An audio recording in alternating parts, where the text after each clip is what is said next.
No Hoana hona ke a kua i ka nā hele hele I ala I e ke ki ohu ohu e ka ua koko. O nā kino malui talani malu e hoe. The best thing to do is look up and look for the ie that's up on the Kustum. trees, and then make our way towards that direction. So the work that Haunan and I do is called ulana ie, or just ie or twine basketry. And so like this is an example of cleaned ie taken from the forest. And this is at a stage where it's ready to be woven. This ki'i here is an image woven by our Kumu, Raymond Nakama. So this ki'i travels with us when we do workshops and when we travel. So we kind of look at it as an Almakua image, like in the sense that Raymond's presence is always with us because we carry this ki'i with us.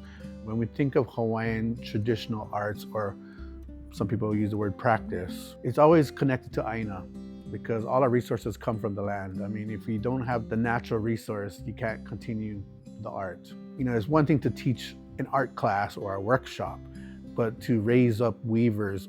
Part of, when we have the cohort program is really to develop the mentality in each student that they need to become a steward of the space, of the resource.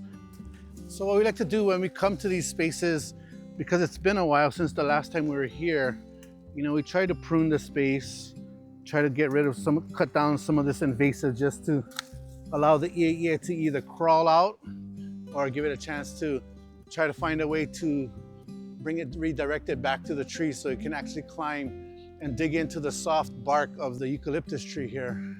We don't have students work directly with the ie arrowroot at the beginning. We use a substitute, which is rattan or caning, that comes from China, but it's already made and it's ready for them to learn right away. And maybe after 6 months working with us, then we'll start to take them into the forest and introduce them to the plant.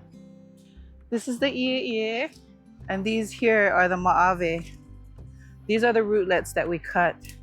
So like Kumu was sharing, I think in the earlier film, that if it's this short, like ha'ilima, we let it go, we let it grow somewhere. But if they're long, like ivile, then we start to clip them. But right next to them, you have these invasives growing. So if they are not connected to the plant, we kind of pull them off. But if they are, then we go and clip in between and then just let them dry on their own, and then they will shrivel instead of affecting the ie. We had to borrow some protocols from our hula community because, hula is one of those practices that has been unbroken for quite some time.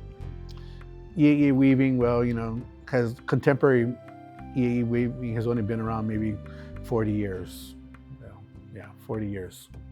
So with that being said, the genealogy of weaving, going back to the ones that we give credit to, is very short. We're putting meat back on the bones and kind of filling in some of those gaps that were missing.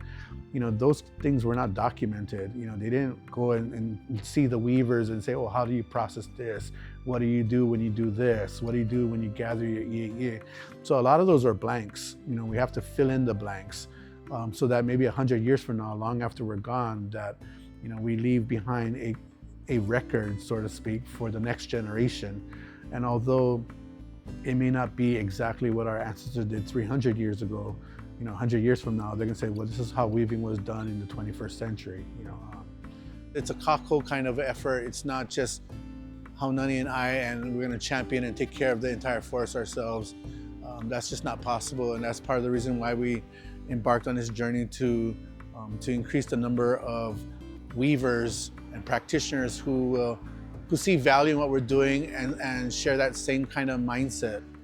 We don't teach just only Hawaiian people, we teach all people.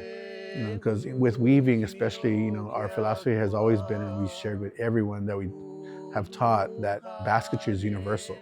So it's innate in everybody in humanity, no matter what ethnicity you come from, where your ancestors come from. Somewhere you're connected to a person who wove, because basketry was essence for every civilization. And so it's just a matter of working with people and helping them to reconnect with that ancestral memory, that, or what we call ike kupuna, that ancestral knowledge that's innate in all of us. E ola no